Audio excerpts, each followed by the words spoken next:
right. Let's get weird. Let's get weird. Welcome to Others from Another Mother. I am Dan. I am joined, as always, or most times, by my co-host and friend, Mr. Chad Schlosser. Hi, everybody. How you doing, dude? I'm great. Good to see you again. You too. We got a fun one today. I met this man, I don't know, over a Zoom call. Maybe, what was it? Less than a year ago, maybe 9-10 months ago. Something like that, yeah. We have a mutual friend, Nick Gold. Yes. Who started Declassify UAP. That's right. And he connected us because, Chad and I started this show because we had the idea of, since Chad and I are both in music, of connecting people who work in TV and film and music that also have this interest in UFOs. Because there's some kind of connection between creative people and being more open to this idea, I feel like. I think so too. It's a great idea. And you had a massive contribution to this, in my opinion, and Chad's opinion, and other people's opinion. Thank you. You executive produced and basically created the Project Blue Book series on history. Yes. So, I mean... Come on, man. Hey. Oh. Yeah, we're in a live studio audience. There's a live audience. It's like Comic-Con all over again. Guys, settle down.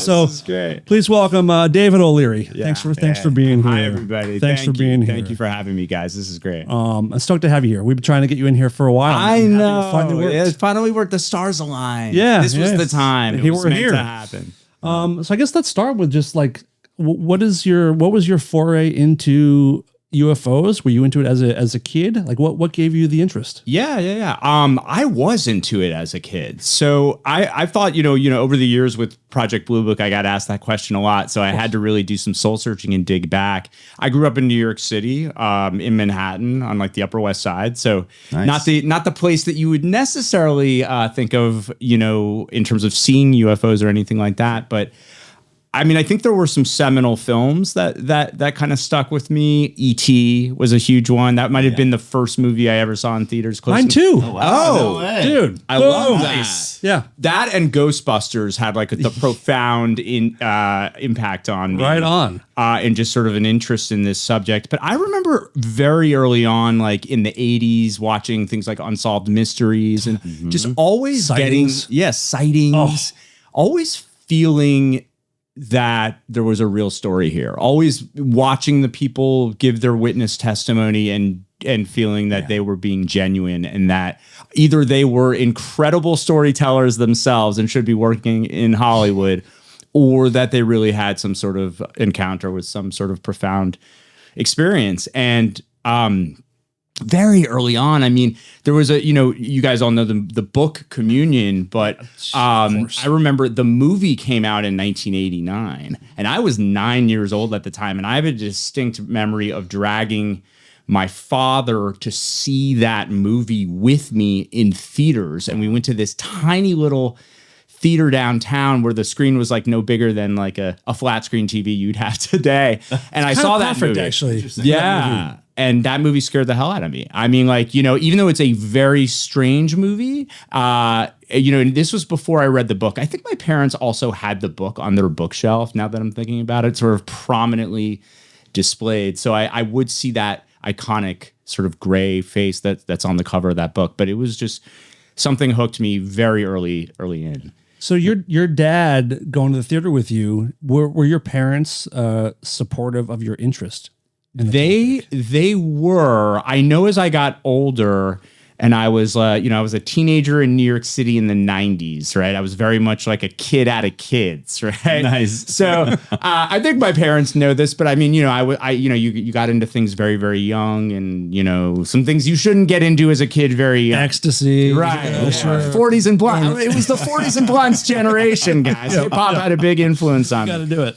But I remember in that time in junior high and high school is when I really started reading the books, reading books about abduction, Missing Time by Bud Hopkins, and these other books that Communion. I think I finally read the book, and they scared the hell out of me. And to answer your question about my parents, I think they got a little kind of concerned of like, why are you like what's going on with this subject and why are you so fascinated by it? And I was a bit of a, I guess, a stoner or whatever. And like, but I remember this sense of paranoia associated with this subject. How so? What were you paranoid about? Trouble sleeping. Oh. I would read. It was like this weird thing of like reading these books and then like having trouble falling asleep because they would scare the hell out of me because they sort of, they bend physical reality to the point that it kind of breaks. It's like it talks about encounters where these beings will seep through the walls and like, you can't trust reality.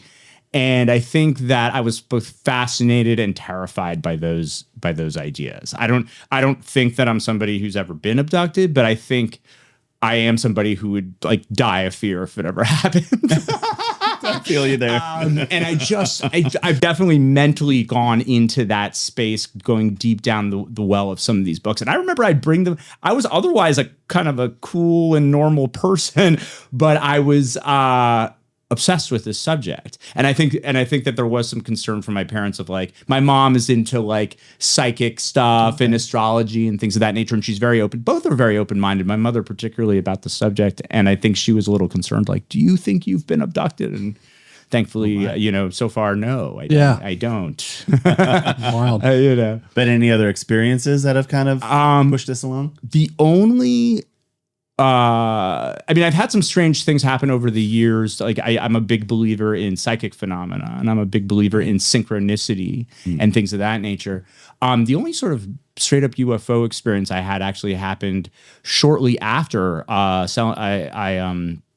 sold Project Blue Book. I still lived kind of by the Grove. We were talking about LA earlier, sort of over in Hollywood, and I was walking home 10:30 at night on the phone with a friend of mine, which was rare. Like I usually wasn't on the phone at night, but I lived in an area where you had to park on the street and I like had to walk a couple blocks to get back to like the second story apartment. I'm walking in my neighborhood and I'm on the phone with him. And then up in the trees, I see this like green teardrop shaped self-luminescent orb kind of come out of the trees. Wow, cool. When was this? This was 2017. This was like I'd sold Project Blue Book. It hadn't gotten picked up to series yet. That's how I can remember roughly the year. Yeah. And I freaked out. I was like, oh my God. And the thing was sort of silent and kind of looked like a Chinese lantern. And later on, I'd done some research into UFO history. So I knew about like green fireballs. This is what looked like a green fireball to me. And I got this sense at one point, and I don't know if it was in my mind or if it was really going on, but like I got the sense that it was starting to move towards me a little bit. And I fucking panicked. And I kind of ran under it. And my friend's on the other line and he's kind of laughing. I'm like, dude, I'm seeing a UFO. And I like race up the thing and it just kind of continues to float on and over the tree line. All the homes in my neighborhood in this area of Hollywood or like the Fairfax district are like low to the ground. They're like 2 stories high. And it just kind of continued on kind of silently. And I didn't talk about that my wife knew, but I didn't talk about it for like a year because listen, I'm not sure what I saw. And also it felt weird to be like, I'm the guy with the UFO show. And I had this UFO encounter, but it did like, I'm talking like for months, I would park my car and I was like freaked out. Like I'd be like walking home, like worried something was going to, kind of like jogging. And I think one of the reasons I didn't share is I was such a fucking coward about the whole thing. But my friend was on the other end laughing and like, but to this day, that's like the one time where I definitively saw something up close that I was like, I'm not sure what this is. Also, I you said a coward. I get it, but also it could have been just like an actual like a defense mechanism in you, or like you're confronted by something that you don't know what it is. What are you supposed to do? Open your arms and say, come on in? Like, we don't know. We don't know. And it was like, I had the classic thing of like, at first you think, is it a drone? And drones were sort of becoming a thing then. Yeah. But I'm like, but it looks like so you go through those things of your brain tries to place it in the paradigm of what you think it is. Yep. Yeah. And then you're just sort of like, and I was already prone and kind of primed with all my interest in UFOs that it's not fitting I quickly anywhere. I was like, what is, oh no, oh fuck. oh, dude, holy! And then like it was this idea that it started to move towards me, and I was like, and I ran right under it. And then But also get your notebook. Wow. This is gonna be a good story at some point. well, like a year later or something, when Project Blue Book was happening, we went to Comic-Con. We got to go a couple times to Comic-Con, but the first year they did this thing called an activation, which is sort of like to draw in fans. Mm-hmm. And what they did was they had you write down your UFO experiences, and then they really did beam them out to like stars or something like that. They had like a satellite. It was really cool. Like they built like a fake Project Blue Book base, and and of course I got to participate. I was like, oh fuck yeah, I want to do this. And that was when I started writing. That's awesome. That was the first time I sort of spoke about what happened, and I was like, yeah, this shit did happen, and so who knows what it was, but like the fact that it came out of the trees and was sort of up in the branches, that's what made me think it for sure probably not a drone. Sure. Right. And you heard nothing. You didn't hear anything. Heard nothing. Wow. Yeah. So it was a little creepy, little green fireball sighting. And then a year later we did an episode on the green fireballs. So that was cool. You mentioned a minute ago about synchronicity, about something you're into. It comes up a lot in this topic and just like this kind of new world that we're kind of entering where I feel like people were just all open to a lot more experiences. What are synchronicities to people that don't understand what that means? Like, what do you mean? So for me, I go back to sort of the classic Carl Jung definition of synchronicity, which is like when two things happen that aren't causally connected, but are connected through meaning in some way. I don't know. It's like if you're listening, you're driving in your car, and all of a sudden, and it's snowing outside, and you're listening to the radio, and all of a sudden, and it goes like, "Stop in the name of love," but all you hear is like, "Stop," and then and then you like slam on the brakes because in front of you is like a deer or something like that. It's like, was that a message? Was that a synchronicity? Was that this weird connection where the music the music had no connection to the deer being there, but it seems like there was some sort of meaning there, some sort of message or omen or sign. It's things like that. Do you think that that's the kind of thing that's really common that people mostly just push away as coincidence? I do. Over the years, I've sort of had enough weird synchronistic moments, happy accidents, or just weird kind of like, that's a crazy coincidence kind of things happen, that I do think at the end of the day, of course, I don't know, but I like to think that there are these kind of hidden signs in reality that if we can kind of open our minds to, are can be guideposts to help sort of guide us. I've always wanted to do a television show about that, honestly. Yeah. Interesting. Also, been sort of like toying with that idea for a while. I will share that my like when you become a writer and you get a certain amount of success, you open up an S Corp, and you have to which is basically like you get to name your production company, and mine is called Omen Entertainment. Yeah. Hell yeah. I always liked Omen because omens can be good and bad, right? We always think of the bad omens, like from the horror movie Omen, great movie, great remake. Thank you, Love Damien. it. Yeah. But omens can be good too. So I think there is a show called Good Omens. So Is there? Okay. I think so. Okay. But that sort of stuck with me as like something that I just felt like was a sort of personal connection to the world for me. Now, you and I have never talked much about synchronicities. What are your thoughts on it? No, I mean, I think it also kind of like leads the way into some of our theories that we have talked about, like simulation theory and all that type of things. Like, what is the rule book that dictates, how synchronicities can happen or why we even experience them? So I think that opens up a lot of doors into a lot of these overarching concepts of reality and whatnot. So yeah, we've never really dived into synchronicity. So dive into a little bit more. I've had some experiences that make me think, like just bizarre things, waking up from a dream that I got stabbed and I woke up and my radio was playing "There's a Hole in My Heart That Can Only Be," and that happened to me a couple times where it was like, why is this happening? yeah, deja vu plus synchronicity there. It was freaking like, okay, I've replayed this in my life before. This is, we're in a simulation. Yeah, right. Totally. And I think there could be a connection between kind of simulation theory and synchronicities. And, there's so many different ways to look at simulation theory too.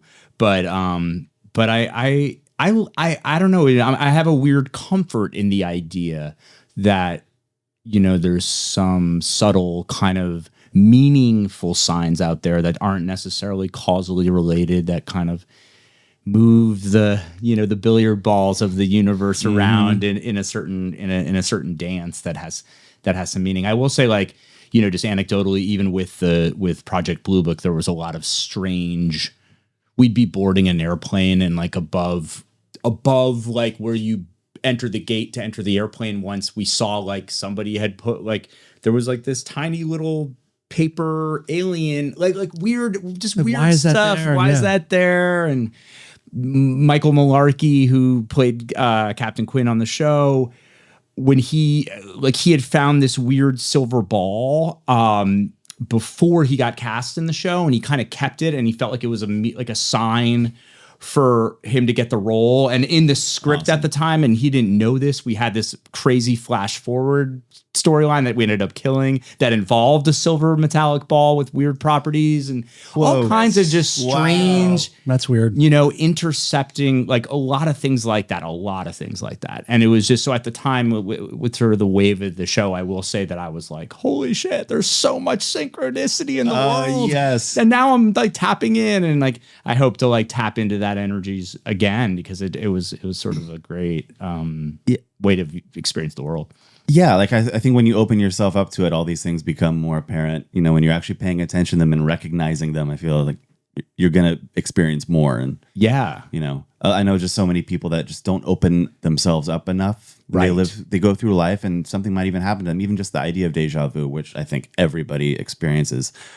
Not enough people will actually think about it, and like, what does this potentially mean? What Totally. Because it's difficult to think about. Like you're not going to get an answer. Yeah, it's a scary thing. Right. It's also weird to talk about because people are like, it's just deja vu, just move on. Yeah, it's just a weird coincidence. And of course there is the danger of like reading too much into it. I always think of one of my all-time favorite movies, Darren Aronofsky's Pi. Oh, so going good. way back. Right? Wow. So good. And love that movie. I don't know that I've seen it actually. I need to see Pi. Oh, it's a strange one. It's basically, without ruining it, I'll just say what it is. It's his first movie. It's about a mathematician who becomes convinced he's discovered God through numbers, and particularly this one number that keeps recurring in nature. And but like, there's this moment where like his mentor character is like, you're gonna, if you look for the signs, you're gonna see them everywhere. 360. I forget how many digits the number is, but it's like 362 digits or something. He's like, 362 steps to the bathroom, 306.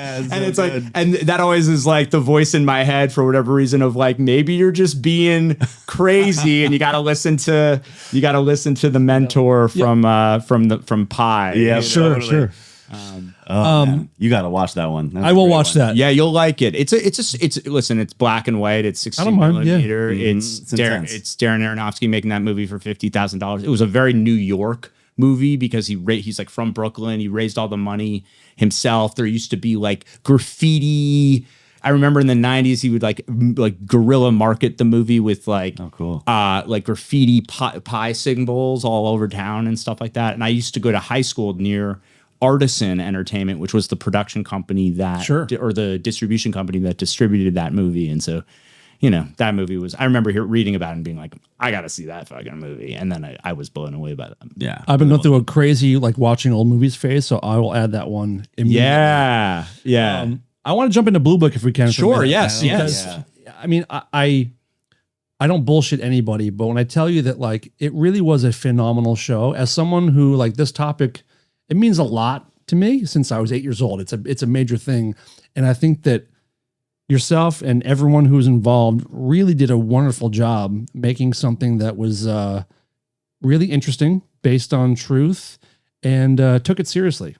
So thank you for that. Thank you so much for saying that. Yeah, it's huge. Thanks. How did the whole thing come about? I mean, like where did it come from? Were you working on? Did you have another project you want to do instead? Like how did you land on Blue Book? The way it came about, years and years ago, I had seen a documentary about, it was Peter Jennings, the late Peter Jennings, had done in like 2005 or something like that. Yeah. Exactly. He'd done a documentary about America's strange history with UFOs. I think it was called Seeing is Believing. Okay. And this is like way back. This is like ABC News 2005. I was a young development executive at the time before I became a writer. And I was like 25 years old. And I remember I did not know about Hynek really, I don't think. I think maybe I knew him tangentially, but in that documentary, he had a whole section on Hynek and how this guy was this astrophysicist recruited by the Air Force, we all know the story. Started as a skeptic, became a believer, became convinced in the cover up, spoke out against it when he was no longer there, stayed involved because he wanted access to the cases, the whole thing. And that stuck with me. I was like, that's amazing. I think for a little while, I thought maybe it's a movie, like a biopic on Hynek. And then years later, I'm working as a writer. I'm mainly in movies, and I wanted to pivot into television. And I remember the night I'm having a glass or two of wine with my wife in my apartment, and at the time, and we start talking about ideas. And she's like, "You got to get it in TV." And we essentially came up with the idea of like, what if I did like a real life X-Files set in the time of Mad Men, told through the eyes of Dr. J. Allen Hynek, and also the first director of Project Blue Book. There's the pitch right there. Right, that's perfect. That's right. Yeah. Which and I still have. I was very excited. I scribbled it down on a napkin, like in pen. I still have that napkin. Oh, kill it! You gotta frame that. Yeah, I have that in my Project Blue Book files in my file cabinet. Awesome. And that became, and then I'd always worked in movies, and so I had to kind of teach myself about television. I remember just watching a bunch of pilots. I was working as a film school in professor or whatever, but I was working on the movie side, but knew enough to kind of teach myself TV. And so I broke down a bunch of pilots and then just started to build it and then gradually. And so it was one of the first pilots I ever wrote. I was working on a couple things at the same time, but the funny thing about Blue Book is I always thought that would be like what in film we call a sample. Like that would be like my calling card sample that would get my foot in the door and kind of, just get me meetings. Like I wasn't under any delusions that people were going to make my period, like my 1950s set UFO thriller with period cars and VFX, right, and all that, because it was just expensive and I was sort of an unproven thing. But thankfully, the stars kind of aligned on that one. And there's some, I won't bore everyone with the details, but basically like History and A&E Studios were looking for something in the 1950s and they didn't know what. Wow. And by then we had Robert Zemeckis' company come on board and they really were interested, and they all kind of... What a synchronicity. What a synchronicity. Wow. Well, the funny thing is they read it without knowing Bob Zemeckis' company was on board to produce. And, and one of the execs said, I feel like this would be perfect for like Robert Zemeckis. And my agent was like, well, that's so funny because they love the project and they're coming on board to produce. And they were like, holy shit, let's bring that package to History. And then the rest was history. So that was one of those weird. I remember that phone call being like, "That's the special. That's when the Hollywood gods have shined their light on you, and you finally get your shot." And then could you tell like early on in the writing process, like could you tell early that you had something there, that there was something to this? I felt like I did. I remember writing the scripts, and it feeling I'd never written something, period, I don't think. And writing something in the 50s and really trying to have the world of the 1950s infuse the world. And the script went through so many different changes. Fully different culture then. Yeah, right. Exactly. And, but I did, what I knew I had was an engine. Like they always ask, executives are always like, what's the engine of the show? And what they mean is what's the problem of the week? What's the dilemma of the week?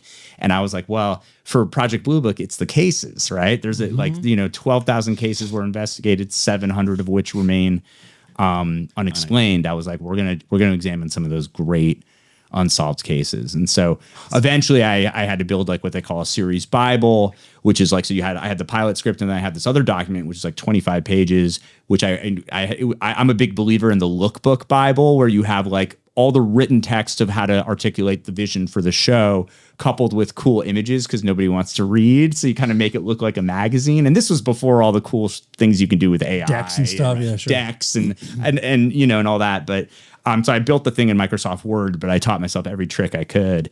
And I made it look like a Project Blue Book file and all this stuff. Oh, cool. And sometime. oh, That's yeah. cool. I'm happy to share that. Yeah.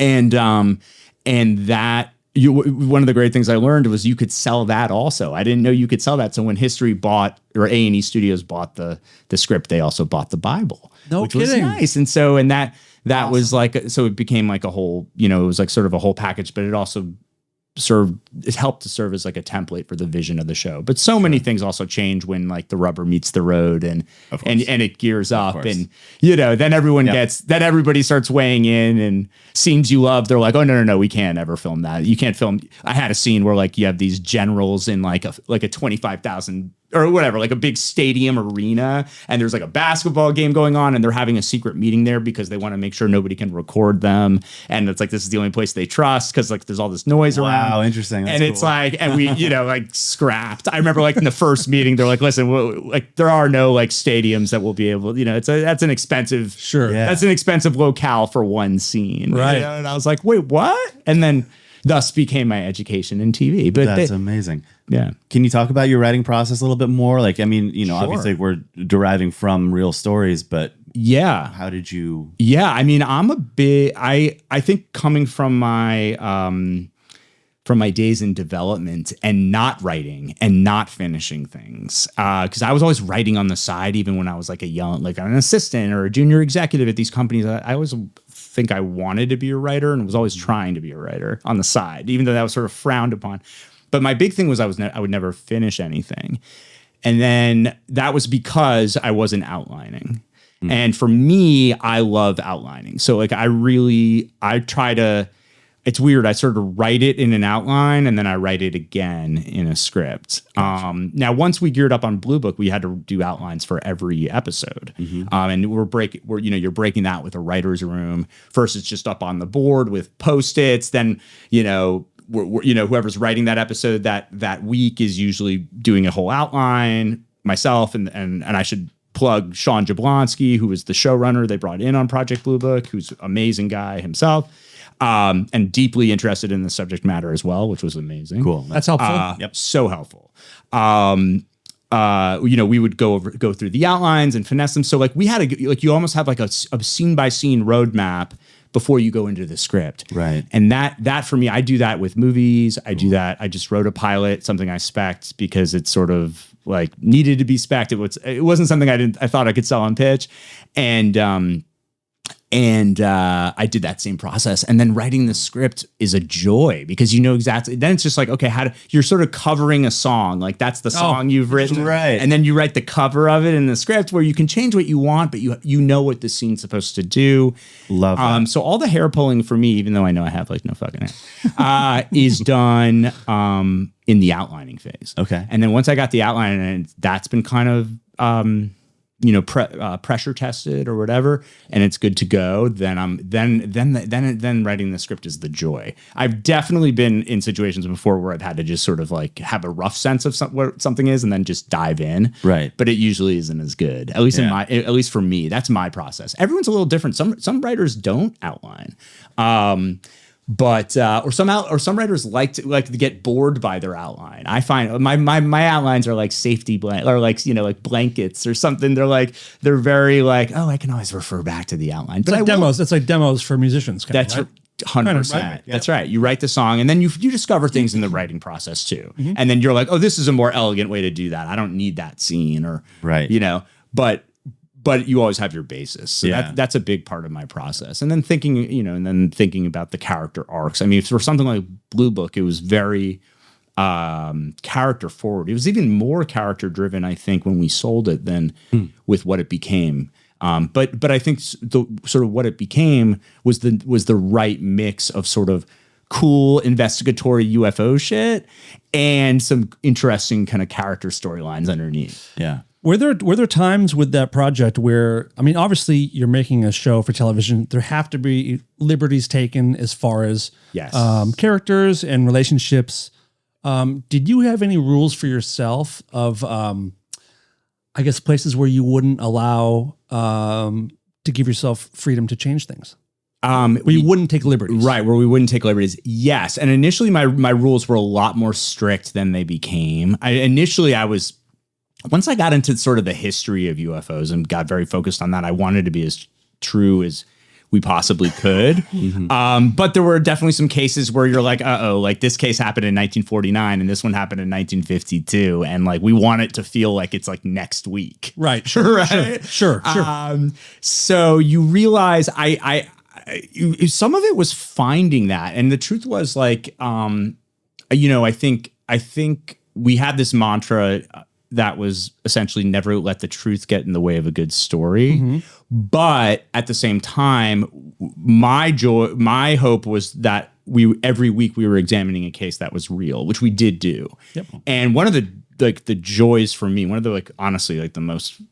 one of the best experiences I had was I would live tweet the show to the fans every week. And for me, live tweeting, and this maybe comes as a surprise with what I said about outlining, was not me riffing, right? Like It was, I had pre-prepared what I wanted to say, but what a lot of it was, and then I would just like in these micro things and I would cut and paste and like at commercial breaks and stuff like that. But what a lot of it was all the true, all the true little facts upon what this case was really based on. And then links to where they could look to like educate themselves on more, on more things with the case.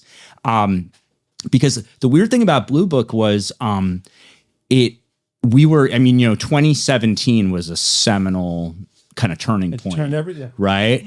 And Blue Book happened before that. Right. And sort of the vision of Blue Book, like it happened 2016, December 2017 was when the New York Times article dropped, and we were in day 2 of production of the first season. Right? So we were already like, I was like, holy, but I do remember thinking like, this is how what a synchronicity. Yeah. What a weird synchronicity. I'm learning guys. I do remember thinking, oh no, if the truth of UFOs comes out before the show airs, is it gonna fuck us? Right. Like, is no one going to be interested? But like, what a crazy thing to think about, because it was such a big, that's how show focused I was at the time, I guess.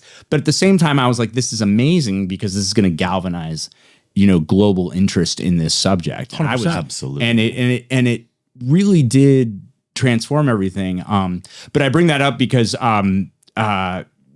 just the vision of the show even prior to that was to educate, because I think that event started to educate people on America's history with UFOs. And these people that never had an interest beforehand or a passive interest. That's right. It opened a lot of eyes. That's right. Yeah. And I remember explaining to people, guys, it's basically the government saying it's like there was this Project Blue Book 2.0 in the Department of Defense called ATIP or OSAP that became ATIP that was investigating this stuff. And then of course there's been a third and fourth iterations of that since.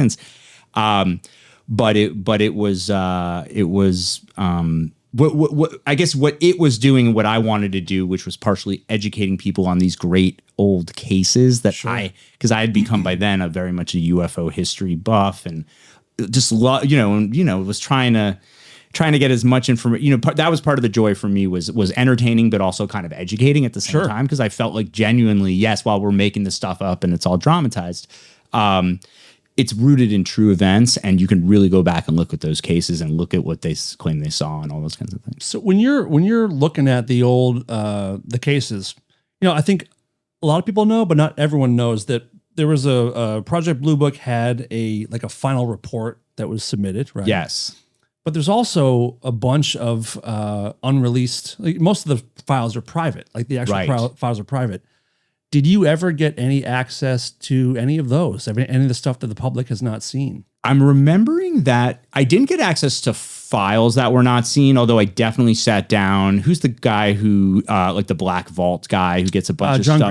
John Greenwald. The FOIA guy. Yeah, the FOIA guy. He's fascinating. I sat down with him. I remember there being something called, I think it's like Special Report number 13 or something like that, that there was like these unreleased files. I think I do have a PDF of that. And one of the cases it talked about was like this like alleged abduction that occurred on a military base in like 1954, which we did end up like stealing for our Area 51 episode. Season 1 or 2? Season 2. Okay. We had this whole experience where this soldier like sees a craft like on a military base, like on like an Area 51 like military base, sees a strange craft. By the way, do you know that Area 51 is on fire right now? There's a wildfire at Area 51 right now. No, right now as we're recording. Oh wow! I mean, I don't know if I don't think the base is on fire, but there's a wildfire near Area 51 right after. Basically, Burleson has been trying to get access to take a tour of there, and they said like, yeah, you can come take a tour, and now all of a sudden there's a fire there. Interesting. Interesting. Yeah. Synchronicity. I don't know. I'm just saying they're going to be smuggling all the aliens and ships out of S4, you know, brings new meaning to the storm Area 51. It's like there you go. Storm. That's it. Firestorm at Area 51. You know Danny Sheehan? Yes. Yes. So yes, I've had the pleasure of having lunch with him. You have? Okay. I have. He's great. Because he claimed to have had access to the private Blue Book files. And snuck out some he snuck in a notepad, I guess, and found some Blue Book files that he found like alien writing on a page, and he kind of jotted down and had to smuggle out this information. So I didn't know if he ever shared with you. Wow. You know, I met Sheehan after Blue Book was already done. Yep. I met him like a year or so ago. But what a fascinating guy. I'm on his newsletter. You are, yeah. Yep. And I mean, what he's doing is great, and also keeps me very informed. That and a number of other sources sort of keep me really informed on like kind of what's going on now. Sure. Which is, I mean, it's it's unbelievable what's happening now, and just in the news. I mean, even today, Area 51's on fire. It's on fire. Shit. Folks, we have not yet had any kind of paid advertising on this podcast. That doesn't mean people don't try, but we have been approached by someone doing something very, very cool. Mitch Honstetter has a small jewelry design business called Earthen Objects Jewelry, and the good news for us? They specialize in UAP and UFO pendants. Check out the show description for a link to Earthen Objects Jewelry and pick a pendant that works for you. That's Earthen Objects Jewelry. These things are awesome. You're wearing a Hynek shirt, by the way. I am. I'm wearing a Hynek shirt. Look at that thing. Yeah. Did you do you have any relationship with Paul Hynek? I do. Paul Hynek, a good relationship with Paul Hynek. So Paul, so once the show geared up and got real, so a couple things happened at the same time. One, things I did not know. There was an autobiography, or not an autobiography, but a biography being written about J. Allen Hynek, which I was like, fuck, that would have been helpful like 2 years ago, you know, called, I think, The Close Encounters Man, which was a fascinating book. So I was like, that's interesting. But then I think somehow through that or something, there was also the Hynek brothers, Paul and Joel Hynek, had, you know, consulted on the book or something like that. Okay. And basically the idea came up like, hey, we want to bring in, what do you think about meeting with Paul and Joel Hynek to potentially be consultants on the show? Wow. Now, Joel Hynek, little Joel Hynek, was a character on the show, right? Like we made him, the real life Hynek had multiple children, but we made him have one son on the show. And I was like, this is amazing, like Joel and Paul. And so they came in and they were consultants. And Paul particularly has a deep interest in the subject. And he was amazing. I mean, we would run scripts through him. He gave notes. He would, his notes were usually like the kinds of passes he would do were sort of through the lens of, I think, kind of protecting the integrity of the family, which was really important to us. We wanted to absolutely, Mimi Hynek, his wife, was a character on the show. We had Joel as a boy on the show and stuff like that. But I think the most important thing too was like protecting Hynek as a man of science. And there were times where we would have blind spots where he would be like, my father would never think that way, or he would do it this way, and it would open up these new ideas for us of how, that's actually better. That brings more conflict with the Hynek and Quinn relationship. He also gave us anecdotes like things like, Hynek was like had a huge interest in like just ham radio and stuff like that, which we end up using in a show where he's getting this weird signal about like the arrival is upon us, and he's out there in his car with like this ham radio.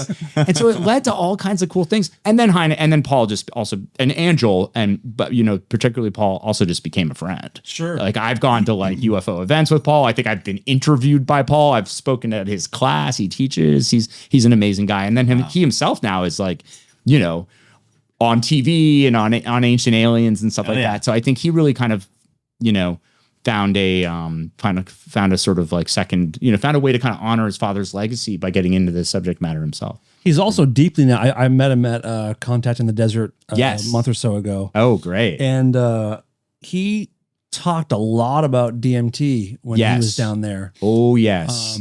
He's big into DMT. Yeah. I've started. Oh, really? Oh no! Oh no, he's one of those. Okay, he's got a like a huge talk that's essentially about DMT, Bitcoin, and like UFOs and how they all connect. And like I've been meaning to like hear it or whatever, but it's like it's wild. This is something that's bothering me actually. Yeah, this bothers me. Yeah, a little bit. This like there's people are making this connection between Bitcoin and UFOs, right? And I do not understand what the fuck that is about. But I need to find out. Please I don't either because I wish report back. I wish I understood. I wish I understood anything about crypto, but I don't. I don't get it at all. I know nothing. Like it confuses me, so I try to avoid as much as possible. When you're working on the show, did you receive any kind of pushback? Anyone that said like you shouldn't be doing this, or anyone? Did you get any of that kind of stuff? Like from outside forces or like network notes? Outside forces I'm more interested in, but either interests me. Right. No. We would get. It's funny. We would get asked that question. Quite a bit. Like, we would sometimes get asked the question like on panels when the show was on the air, like, are you a part of the disinformation or like, are you a part of the disinformation program? Are you a part of like, if you were, you say yes, the slow drip of disclosure? Are you a pawn of the government in some way? Nothing weird things happened in terms of like these synchronicities and things of that nature. There wasn't ever any, as far as I know, pulling of strings from Machiavellian forces, Illuminati or anything like that, or Men in Black, one way or the other. But I will say they made the show, so and a bunch of people had to decide to put a lot of money into that. So, but I think at the end of the day that came down. They eventually when I was the way they did it was I was competing against 5 other shows for a series order, and I flew to New York and had to do a whole presentation to a board of people who made that decision. But those were all entertainment executives, at the high levels, and thank God they said yes. But who knows if they were pressured? Sure, one way or the other. Have you had some interesting people come into your life after the fact? Or been approached by interesting folks, either. I mean, yeah, I think what was the great joy of creating Project Blue Book and working on that show for, that was my life for 3-4 years, right before COVID, basically. We had a season 3, guys, and then you did? Oh, no way. Season 3 writers' room. We were going to do.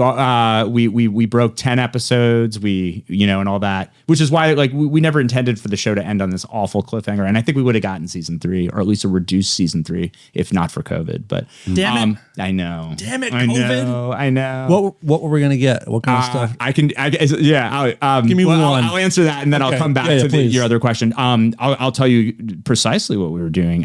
One of the big things we really wanted to do was go abroad. And so in 1954, we always sort of thought of the show as like 1951, 1952 is like when it starts, 53, and then 54.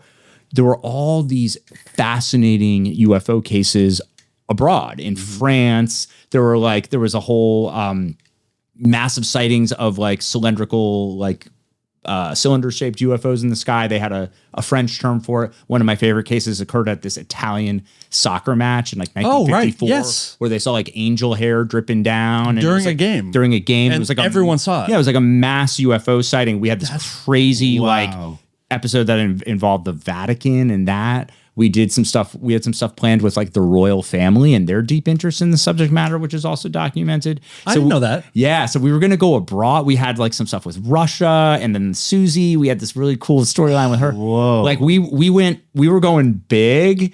Stonehenge. I mean, we had a lot of things that we wanted to do and that we were encouraged to do. But at the same time, the world was sort of like embracing for this pandemic. And the last day of the season 3 mini writers room was March 15th, 2020. God damn it.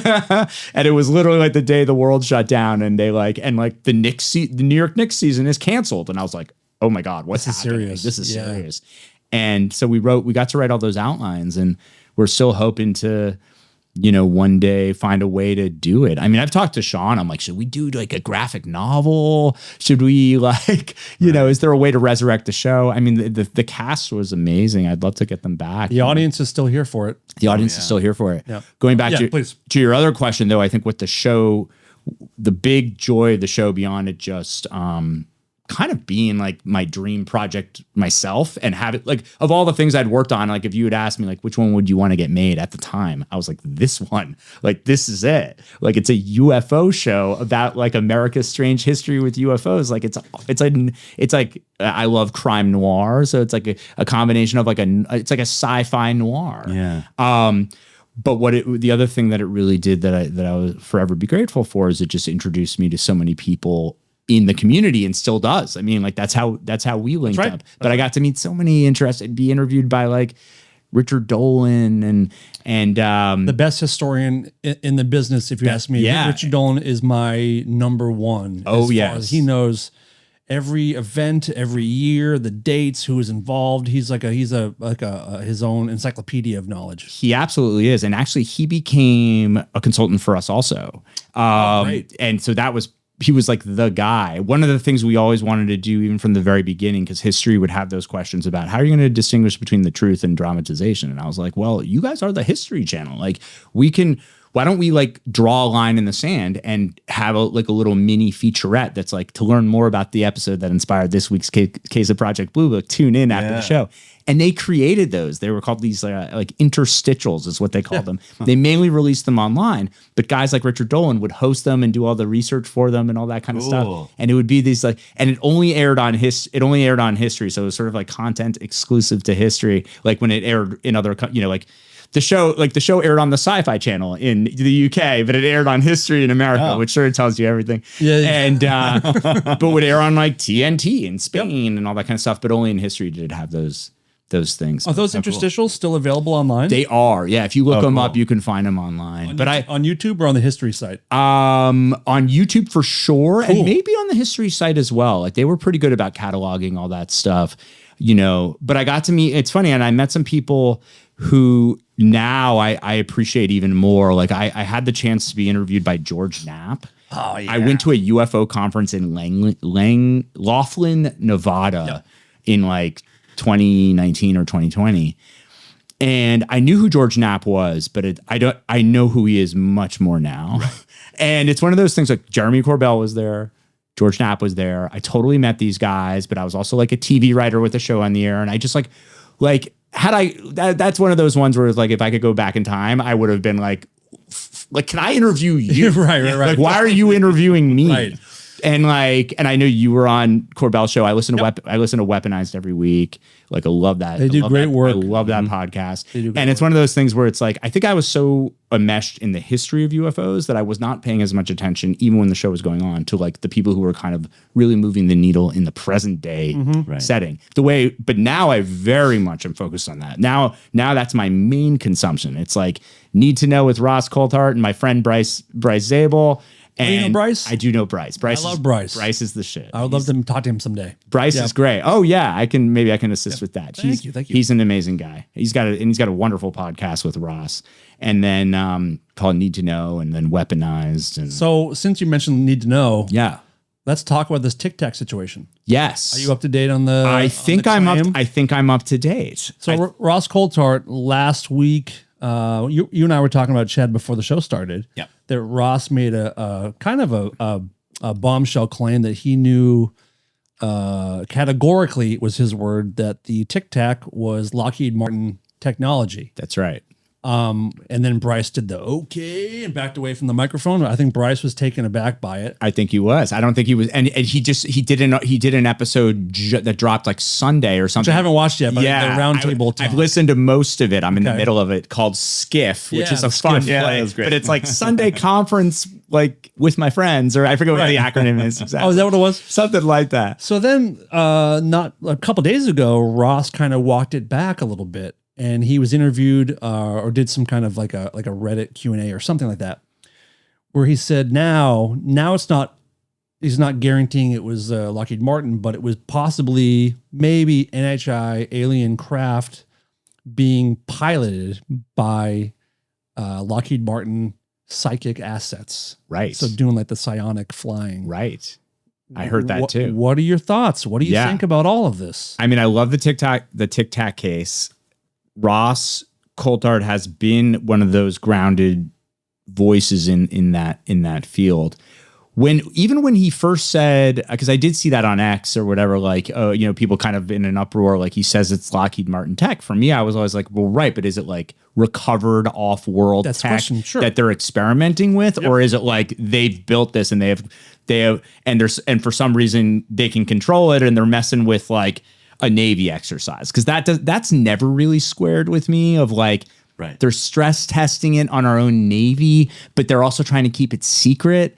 Like, and there's theories where it's like, oh, they'd rather have us think it's extraterrestrial, but really it's just like our like it's which better. I get that. Right. I get that. Like it's better to have China thinking that like it's off-world tech than our own cutting breakthrough tech. But like, is it really like, is it safer for the world to like have us think that like, that NHI is here and can control our skies? Like it, like when you start to unpack that argument, I start to question it. I do think I think that maybe Ross has some sources at Lockheed or wherever. I'm sure he does. Speculating who said like, yeah, that was us. But that does not mean that the craft itself was not off-world, or that like it's a reverse engineered craft that's based off-world technology. And then the stuff with all the psionic stuff. I mean, it's funny. Like this year's thrown us for a loop as far as on Blue Book. We did some stuff with psychics in season 2. We do like some MK Ultra stuff, but never in my wildest dreams did I think that would become a very serious part of this conversation, particularly which we didn't explore, this sort of relationship between consciousness and the utilization and control of the technology, right, which is, if you think about it, like that is probably where we're headed. So of course it's sort of like makes sense, but pilot craft interface, some kind of pilot craft interface. And I've always been I'm a big believer, which probably comes as no surprise, considering my interest in UFOs, but I've also really am convinced about extrasensory phenomena. When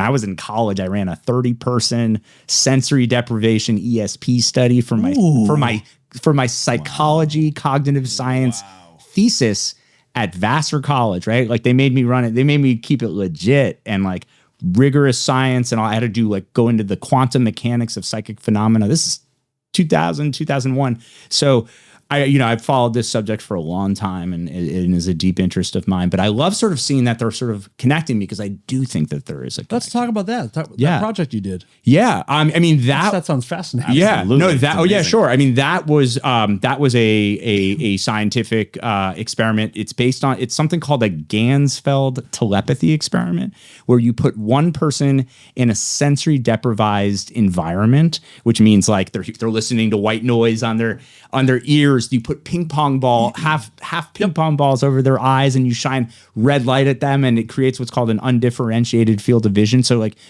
basically what happens is your mind operates on like noticing the differences between things perceptually, and when you turn all that off, it starts to wander, right? So you have somebody sitting in this strange sort of like emptiness, right? Free associating, and you're recording that.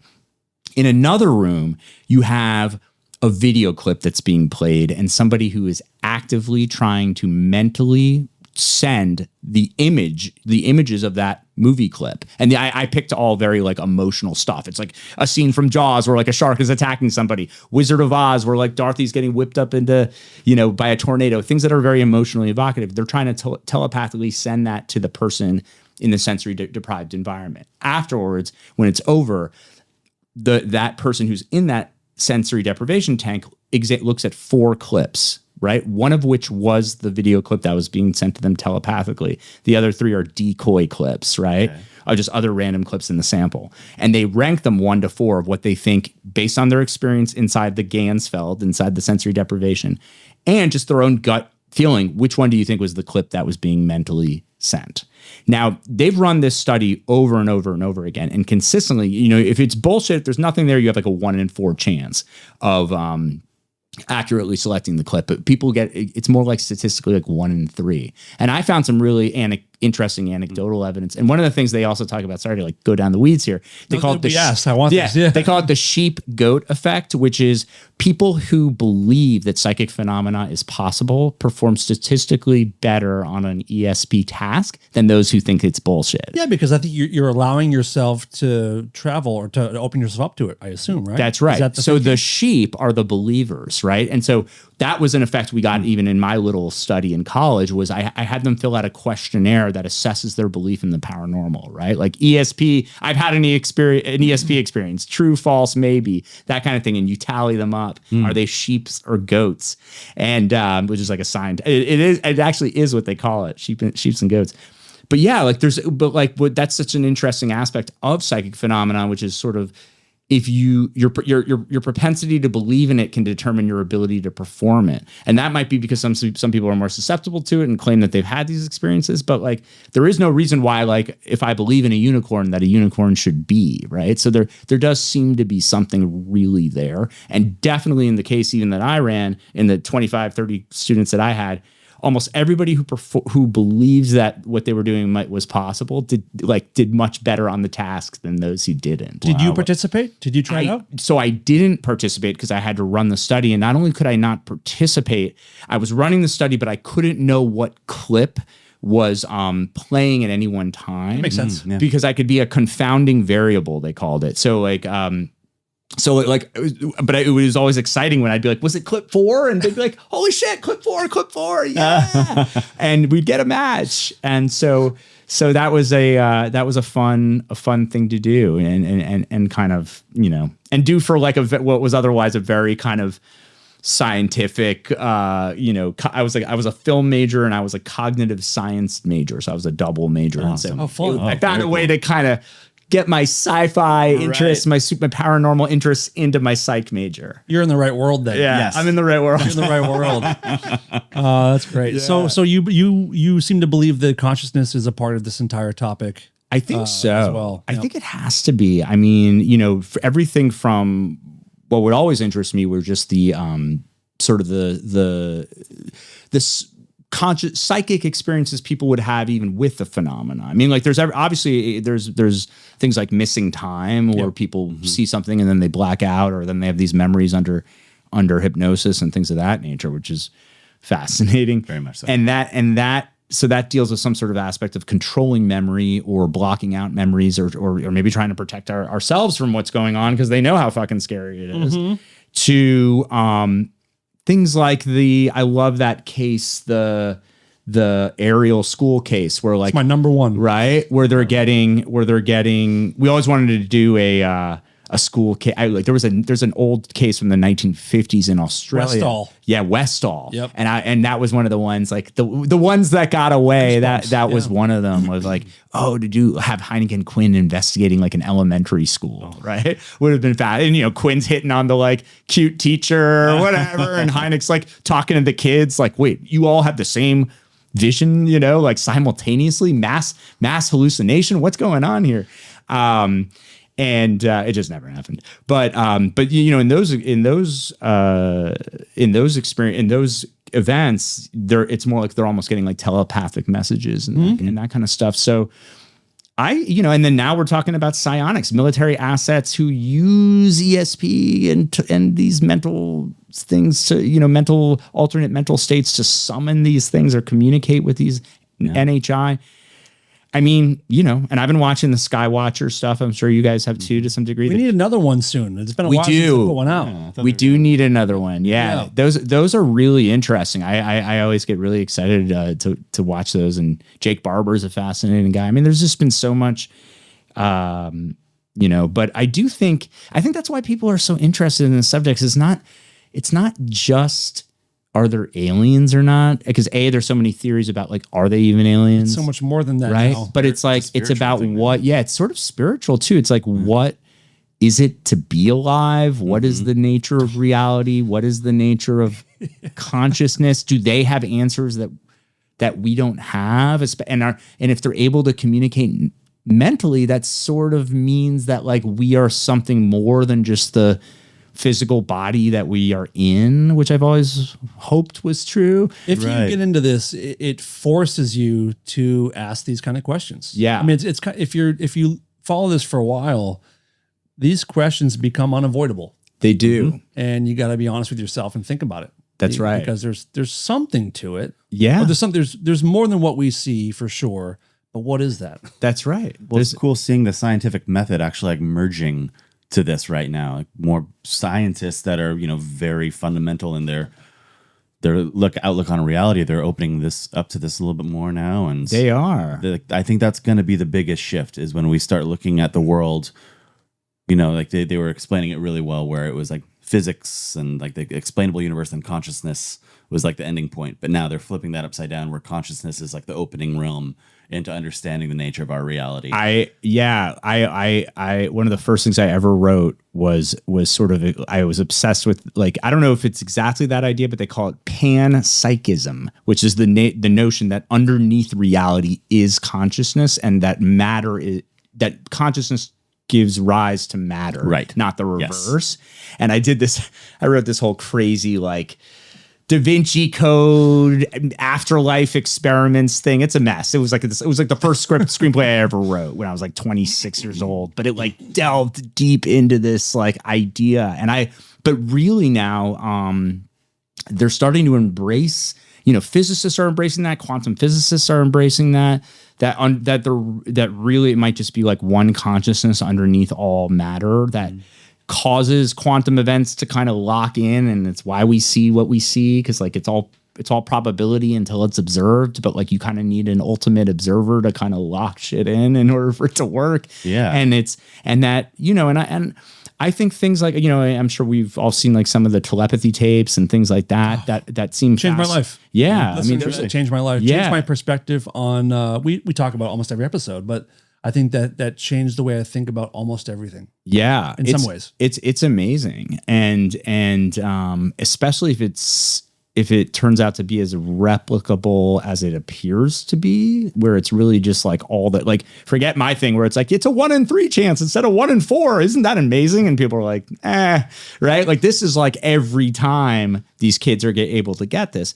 But I think it's like, if we find out that there are ways to communicate mentally solely, without any sort of through non-traditional means, through some sort of extrasensory sense or whatever, it really does kind of cause almost all, like Newtonian physics to kind of collapse. We start from scratch. That's right. Things. Yeah. And we start from scratch about what we are, and we start from scratch about what the nature of reality is. And it's like, and these are sort of paradigm shifting ideas in the same way that NHI is a paradigm shifting an idea, and artificial intelligence is a paradigm shifting idea. And so we're living in some interesting times because like all these things are happening at once, but in a weird way, they might all be different aspects of the same thing. That's feeling I guess everything is connected. Right. Yeah. Yeah. There's a tie-in somewhere with all these things. Even when you were just talking about your experiment. Yeah. I was like, what kind of way ahead of its time in a way. It's literally what Skywatchers is trying to do. Right. Because you see you see their guys out there with blankets on, their eyes covered and everything, Right. Sensory deprivation is the channel to get in. Yeah. Telepathy tapes, the nonverbals, they'll go into their bedrooms and put pillows over their head. That's right. So they can get there. They shut out this. They shut out the world and they go to this like other realm that's like underneath. I'm really curious about their the dog whistle. Like, yes. What is that? I know. And I think like doesn't like Luis Elizondo talks about it a little bit too. Operation Interloper, which is like they'd go out on these like Navy vessels with like, I guess with like warheads or something, but like these other sort of signals they'd send out or something like that to kind of attract these things. Yeah, I've wondered, since they mentioned the dog whistle, I've wondered if that is an actual a frequency, an actual sound, or if it's literally just mimicking the signal that nukes put off and just having be somewhere where either you're actually with nukes or spoofing a nuke signal, and it seems to get them to come in every time. Like last week, I got a private tour of the USS Lincoln in San Diego. Oh, nice. And so I spent the day with a couple Navy dudes, and eventually, like, we started talking about like the Tic Tac and talking about experiences, and both of these guys were like, "Oh, those things they're seen every day by the Navy, every day."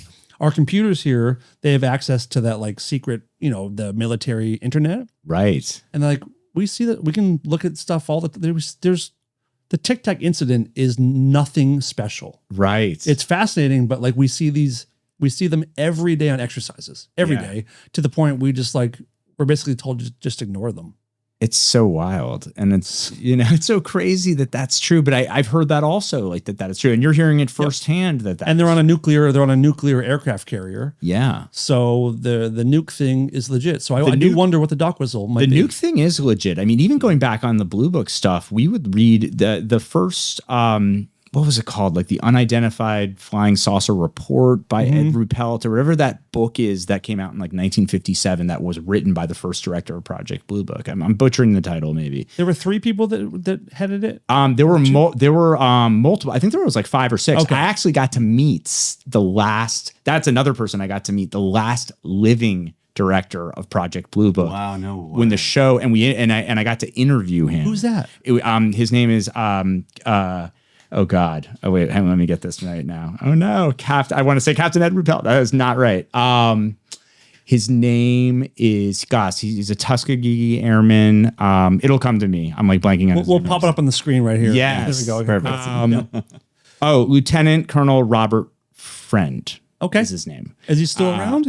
No, he passed away at 99. Oh, wow. Good life. But this guy was incredible. I got to meet him multiple times. I went to his 98th or 99th birthday down in like San Diego. What were those conversations like? Amazing. I have somewhere, I've been meaning to rewatch my interview, because like basically this was like, I'd sold the show to History.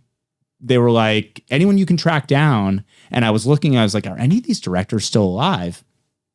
Turns out, I forget exactly how I tracked down Robert Friend, but he was such a celebrated military guy that he got to do the Toyn Toss at a USC game. Cool. And I was like, holy shit. And it was like, it was like on camera. I found it on YouTube. I found it on like Facebook. And I was like, this guy's fun. Not only is he alive, he's like local. Yeah. And so we were able to like, he's a California guy. He was like a California guy, and he lived in like San Diego, and his daughter is I think her name's Sherry. She's a cop. She's amazing. And basically I got to like meet and interview him, and we did like, and this was probably one of my first interviewing somebody or being interviewed about UFOs. So like I'm drawing a little bit of a blank of that interview, only in so much as I think I was a little nervous. I had just sold the show, and like all the executives are there watching me, and I was like, Jesus. But I mean, I definitely remember asking him certain questions like if you did see, if you did encounter things that you couldn't explain or that you suspected were extraterrestrial, would you report them to the proper, would the public know about that? And he was like, no. And I'm like, is there anything that you could tell me now? And he's like, no. Wow. So come on. I know. He was later, but why I brought up the original director of Project Blue Book is that in his book, he talks about how amidst nuclear tests and atomic weapons tests, it was so common to see UFOs that they began to expect them to show up. This is in his book that he wrote in 1957. But that was published in 1957. God. So the UFO nukes connection was always, we touch on it in the show, was always something that interests me. I definitely have, Robert Hastings, yeah. UFOs and nukes, the tomb. Yeah. And that started the concept of baiting UFOs. That's right. Of like traveling with a nuke, knowing full well that they're going to show up. That's right. And from what I understand, is 10 times out of 10 they would show up. Wow. Which is astounding. It's astounding. So if you want to study something, like if you're in the wild and you want to study bears, and you know a way to get a bear in front of you 10 times out of 10, you're going to do it all the time. So I imagine the knowledge that we have and the footage and the paperwork that we have must be overwhelming. It must be. And I'm sure you guys watched some of that the stuff about Immaculate Constellation. And yeah, I was at the hearing in DC when that was actually that framed piece of paper behind you. The House of Representatives. Oh, I stole that off the desk of either Schellenberger or Michael Gold. Oh, that's awesome. Amazing. Yeah. A little piece of history there. I know I'm down the rabbit hole because there was some sort of hearing going on and I couldn't even see who was talking. And I was like, oh, that's Michael Schellenberger. I was like, why do I know that man's voice? Like, why can I Totally. I know his voice. Like you get to a certain point with this subject where you're just like, oh, it's the regulars. And you're like, oh, that's Schellenberger talking. I wonder what he's talking about. Yep. It's like, it was like a weird moment. My wife's like, wow, you're really deep. Sure. When you can hear someone's voice who's not like a main player. He's like a reporter. He's like, hey, you're in good company, so it's okay. Exactly. I know, but when's that going to break through? When's that taboo finally going to be gone? I know. It's getting there. We're getting there. It is getting there. And I do think that's kind of what we're saying is, using the arts, using music and film as a way to entertainment way to educate people. Yes. Is what you're doing and what we're all trying to do. And like, how do you see this moving forward as far as using the arts to kind of educate folks? Do you think it's something that's still ongoing? Is it working? I think it's working. I think it is working. I think that we as artists, musicians, painters, like all have our role to play. I think I love the thesis of this whole show, which is like, hey, like creatives tend to be a little more open-minded. Yeah. Maybe they've had more like alternate consciousness experiences than others, or maybe they're just, when you have to create something, you have to kind of look into the void and kind of, question everything and build something from nothing and let go. You gotta let go. Right. And you find these, I think when you're, you find flow states, certainly in music, and I'm by no means a musician, but I would imagine, you're, rock star, or whatever, like you have these like alternate experience, even without drugs, just like, oh my God, you're just in the flow. And as a writer, that happens too. And it's very strange. It's wonderful when it does. It's like the download. And it's like, you're somewhere else. And then you kind of emerge and you're like, this fucking scene rocks. Yeah. Where did this come from? This isn't even what I intended to do. Yeah. That's maybe tapping into that whole thing. That's our little window. That's into right. Getting to the point where we'll be summoning things. I love that. Right now we're just summoning music and ideas and stories. But that's right. And a lot of artists used to talk about that. Like they would have a dream. And I've always wanted to do something with this idea, but it's like, like the idea that you could like access like lucid dreaming or access information from your dreams. And there are artists who would like, full songs would be Let like, It Be. Oh, really? Paul McCartney, Let It Be, I believe it's Let It Be, came to him in one dream. He woke up and the whole song was done. Wow. Woke up and remembered it. And is that the one? Do you know? Yeah, not sure. I'm pretty sure Let It Be. But that's happened to me, not to that level, of course. But I've had full-fledged ideas, everything from melodies, riffs, the vocal ideas, everything.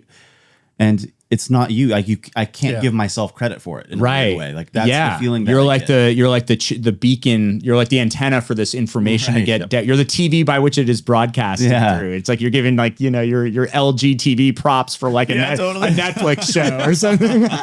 do you agree, Chad, that like you're a great songwriter? Have the best songs you've written, have they come to you quickly, or are they ones that you agonize over? The best ones are always the ones that happen quickly, I feel. I agree. It's so weird how that works, but you're right. Well, I think also like, when you're battling a song too, and sometimes I put in too much of a battle to finish a song or something. I have like a different feeling about that song. Like, oh, that was like such a battle instead of like something that happened so pure and so right. So maybe it's a mental thing, afterwards or not. But no. Is that work with writing for you? Sometimes, yeah. Like I've had both experiences. I've had things take a long time to figure out, but then when you do figure, I just had that happen on this on that pilot I wrote, where I like years I was talking about doing this thing, and then I finally like sat down to do it and did all the hard work of building the outline, and then the script flowed from there. And so, but then there have been other times where like the momentum of a project forces you to move quickly on it, and that's the best. I love it when like there's real momentum. I hate it. My agent knows this. I had a conversation with him about it today. I hate it when like things get stalled in a process. Sure. Not necessarily because of my, just because of the nature of the business or something like that. Right, you're waiting on a read, you're waiting on this or that. People that don't know, this is a slow business. Especially of TV and film is an agonizingly slow process. It really is an agonizingly slow process, which is why I would imagine something like this is so great, because like you get to just like be like, fuck it, I'm doing an episode of the show, and like Others from Another Mother, like let's go. Like you find your guest, you get to do it, you get to make it, and there's something so satisfying about that. Yep. And I mean, most of what I do, not only like, does it take forever? Like we'll never see the light of day, which is also really hard. It's like, like I've written all kinds of scripts that I'm very thankful for, have like supported my family and all that, those kinds of things, but are dying or just dead on the vine. Although you can always resurrect them, but not when they own them, right? Sure. And then you write things, you work on things all the time that don't generate anything, and that you're like, how come that one nobody bid on that idea? And even though it's great, you do some pitch and you think it's awesome, and it doesn't, and for one reason or another, it doesn't fly. So you always got to have like these multiple things happening at the same time. But like, I love what you guys are talking about with I think dreams can really affect art. And then I know that like scientists have had all kinds of crazy breakthroughs from dreams too. Like I believe like the guy who like had the breakthrough about, like DNA is like a helix structure, had this dream about like stairs or something like that. And he woke up and he was like, Eureka, like that's it. I've been like looking at this all wrong. Where's that coming from? Where's that stuff coming from? Because it's the universe being like, here's a little gift for you. That's right. And I definitely have had the thing happen, and maybe this works in music too, where you end up it's retroactive. You end up realizing that your solution you'd already built in earlier, like in a script, like in a movie or in a script. Sometimes you're like, you write yourself into a corner, and then you realize, oh shit, like the thing I needed, I never understood why I had that, but now I get it. And it's like this weird thing of like, you paid it off before you set it up, as opposed to like set it up before the payoff. I know what you mean. There's been times I've been working on a song and I can't come up with a chorus. Yeah. Right. And then I'm like, wait a minute. This verse, this is the chorus, right? Obviously, and I've been working on this for weeks. This is the hook. Now let's build it. Yeah, you know what I'm talking about. Yeah. Like, God damn, of course. You've been looking at it all the wrong way, right? And whenever those kind of like you set something up and you thought you set it up for something else, and then it becomes the very elegant solution to actually solve a much bigger problem, and you're like, oh, that's why I did it that way. Yeah. And it feels like it was all part of the plan, and you're like, but it wasn't. Right. That would happen. That happened on Blue Book all the time. It happens on almost everything I do in one way or another. So how do you feel about the current state of the UFO topic? The direction we're going. I feel good. So it's funny, like there was just, maybe you guys saw it, like, there's sort of, there was that interview with like Knapp and Corbell, and it was sort of, I think it was at Contact in the Desert or something, but it was like, how should we feel? And there was like the pessimist point of view from Knapp and the positive point of view from Corbell. I tend to I call it, by the way, it's half glass Corbell and half glass Knapp. Oh, I love yeah.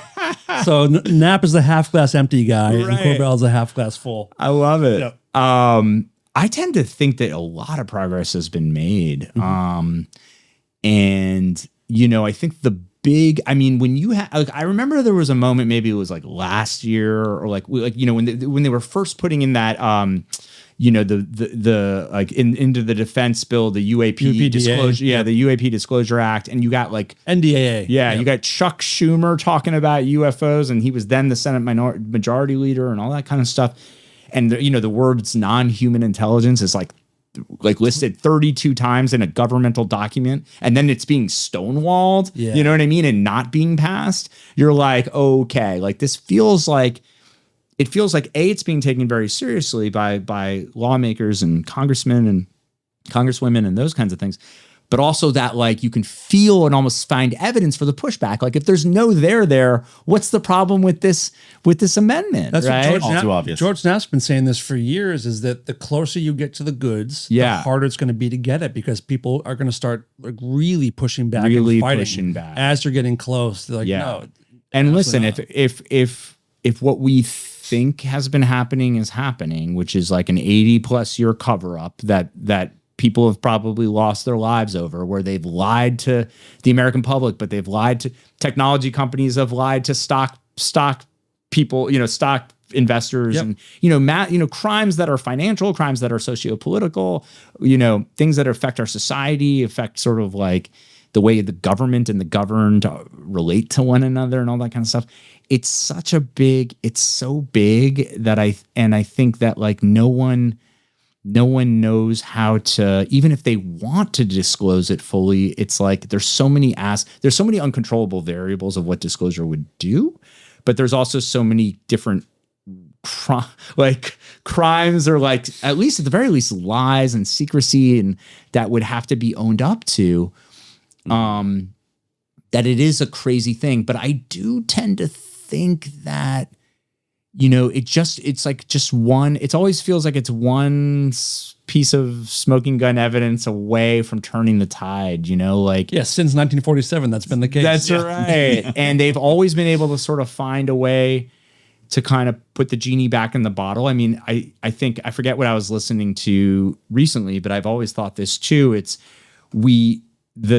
there's a line in Project Blue Book about UFOs, which is early on in the pilot, which is the nature of the phenomena is that it hides, right? And so there has been an attempt. I've always felt like there's been an attempt to hide something that seeks to remain hidden, right? So you're like, okay, how do you kind of unpack all that? But sometimes I feel like that is shifting, and I feel like maybe it's about, like, with our evolution, it will hide less. And it's like, because it's massive. It's probably been ongoing since man's history. And it's this weird connection between us and our place in the universe. And we don't know what they are. And that's also really strange, but fascinating. But it's paradigm shifting in so many ways that, like, I think it's just a part of maybe every species looks back and like, oh yeah, we had our like couple hundred years of just being like, what the fuck is happening? right. Sure. Before like, it just sort of like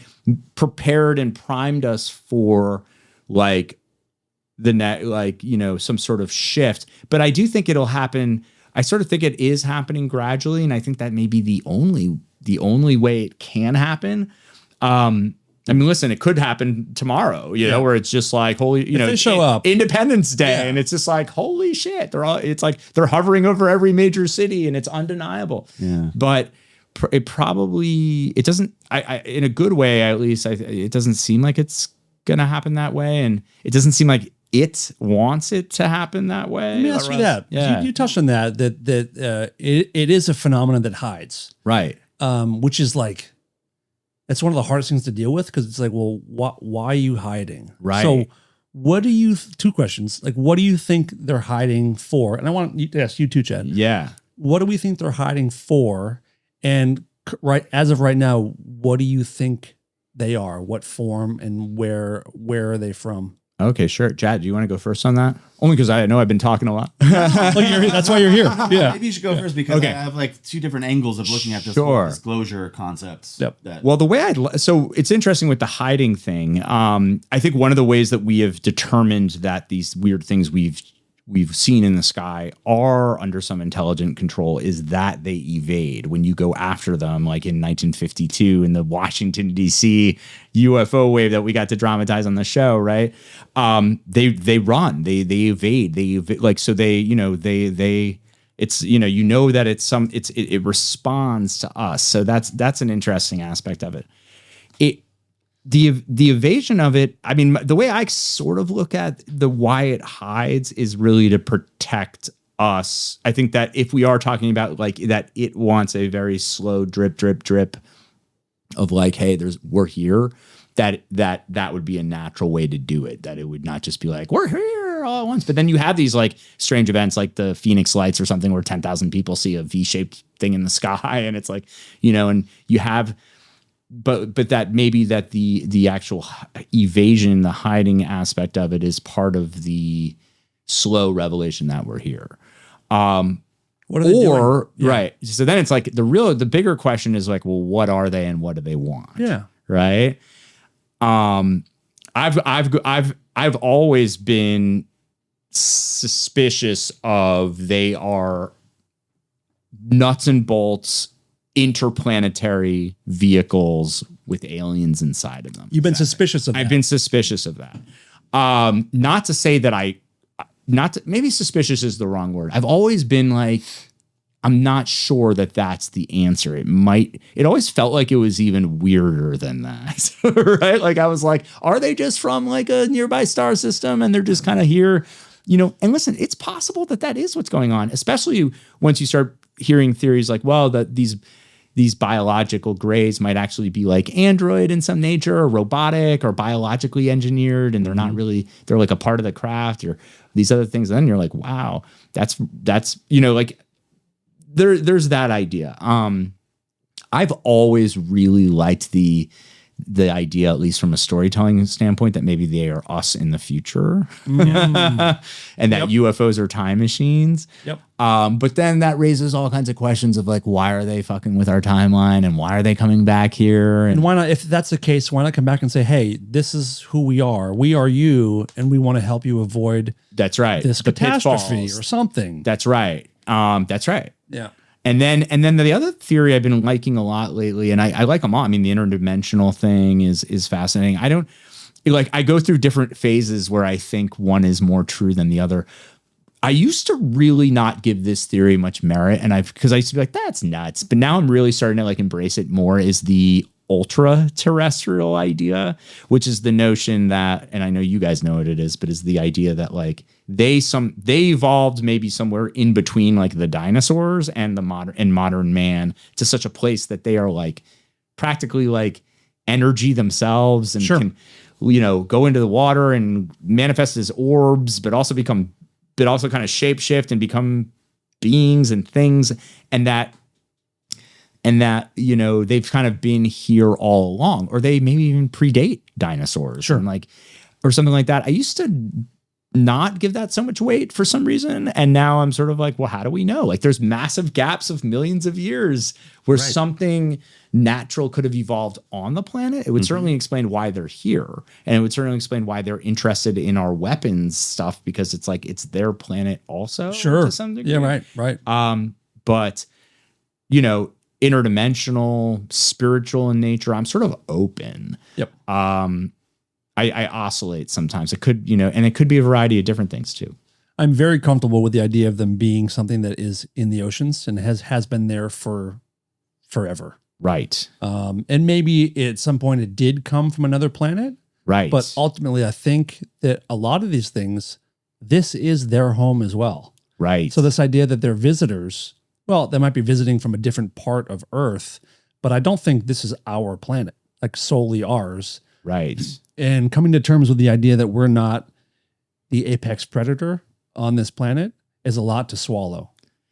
It's hard to think about. It is. It's fun. It's fun, but it's like, ooh, okay. Yeah. What do you want with us? Why are you taking us out of our beds at night? Do you believe in the abduction situation? Do you believe that's a thing? I do believe that that's a thing. So do I.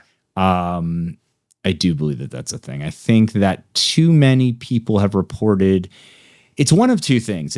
I absolutely believe that the people who have those experiences believe that they happened. Without a doubt. That there isn't just people. These are not people who are just seeking media, It's not cool to be abducted. It's not cool to be abducted. So many people, Why would you want to ruin your life? That's right. That's right. And have your boss, you work at a paper factory, Dunder Mifflin or whatever the fuck, and like your boss now knows that you've been abducted. That's not going to help you in the workforce. It's not going to help you with family. You know, You're not more popular. These people have shame and embarrassment. That's right, and they come forward reluctantly. So it's absolutely a real psychological phenomenon. So, then it becomes the question of, is it just a product of the mind in some weird way, some sort of, Jungian, collective conscious thing where we're all seeing the same thing, and it's part of the human condition that happens to some of us, and we're confusing us as fetuses with aliens or like whatever, and that's why you get the big eyes. I don't, there's those ideas, but there's a lot of consistency across, UFOs. I've seen enough evidence, physical evidence, that I believe that there's a genuine phenomena there. So once you kind of can open your minds to that, I think you become much more accepting of like these other aspects of people who interface with these things, who interact with these things. Yep. And like, so at that point, it's like, well, who's to say? And I do think that like, that you have to take everything that these people report at the value of that's their subjective experience. Like there's a great line in one of my all-time favorite UFO movies called The Mothman Prophecies. Yeah, so great. Right? With Richard Gere. So and at one point he's on the phone with the Mothman and he goes, what do you look like? And the Mothman says, it depends who's looking. Oof. Right? So one of my favorite lines ever, so right? Good. Just works like 10 different ways. And I think that that's a great way to think about this phenomena sometimes, is like it does get filtered through, all reality gets filtered through our own perceptual system. So our brains are trying to make sense of what's happening. Is it a medical thing? Is that what we're seeing? It feels like it's medical. I mean, there are these like implants and these weird things that do occur. I think, that famous, Gary Nolan and guys like that who are looking into this stuff. John Lear did a bunch of that kind of stuff. That's right. Like there does seem to be some there. John Lear? Roger Lear. Yeah. John Lear. John Lear. Yeah. No. Yeah. Was it? Who focused on the implants? Roger Lear. Maybe Roger Lear. Yeah. There was a Lear who like really focused on the, and then John Lear was the Area 51, Bob Lazar. Right. Sorry. So no. There does seem to be some there to the abduction stuff, but so I accept it all. I sort of just try. I mean, I filter it through the lens of like, wow, that's crazy. That sounds scary, or that sounds. Sometimes it's positive. Like, wow, that's wild. Like, who's to say? But it does feel like that's happening. It feels like enough people are reporting these kind of interactions that there is some sort of engagement occurring. I mean, once you believe that there's some sort of entities in these associated with these craft, if we want to call them that, then I think sort of anything's up for, it's like if 50 children in South Africa all have that same experience at Ariel and they're seeing the same being and they're being shown these kind of like visions, apocalyptic visions or whatever it is, it's like, well, if that's happening, then almost anything can be happening. Did you saw the documentary, I assume? Yes. That's when people ask me, what should I watch? Right. Oh, that's it. You watch The Phenomenon, of course. Yes. You watch Aerial Phenomenon, that one. Yes. And you watch, I think, Moment of Contact. Moment of Contact. Which one is that? The James Fox, the Varginha. Yes. I've seen most of James Fox's movies. Like I've seen like Out of the Blue and The Phenomenon, sure. And the program. Yep. I missed the Varmunya one. Varginha. David, you have to go see Moment of Contact. Yeah.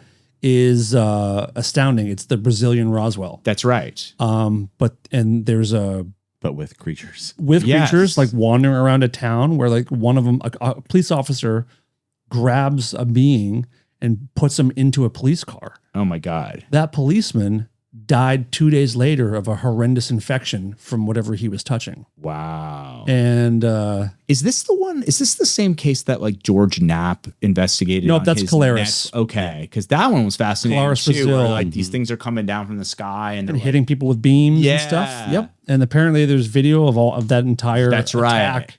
That's like confiscated and.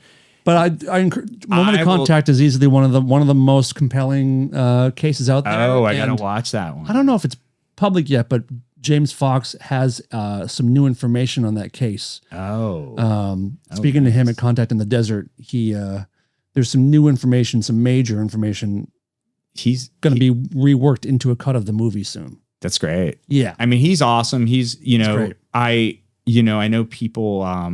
I know people are mixed on Stephen Greer, and I haven't gone deep down the Stephen Greer rabbit hole or anything. And other than like, I'm aware of what he's done and all that. Mm-hmm. Yep. But Unacknowledged, I always did really like also because it kind of examined the socio-political implications. I mean, I remember like that was the documentary for me that started opening the ideas of like a covert off-world tech arms race, sure, and sort of like what it would do to just big energy and how like private aerospace would be concerned and like all these sort of just like social political implications that I thought that I'm sure like other documentary UFO documentarians have sure. articulated, but that was my exposure to that, and I was like, damn, that's a mind fuck too. And things that David Grush and Matthew Brown have recently touched on. Yes, is very much about that exact thing. I mean, the Grush stuff was another moment. I mean, I guess it was probably, I don't know, a year and a half ago when like that, whenever it was that debrief article came out. June 5th, 2023. June 5th, 2023. Yeah. Nice. Yeah. So 2 years. Oh my God, over 2 years ago. And I remember thinking like, and then I was so excited that like Bryce and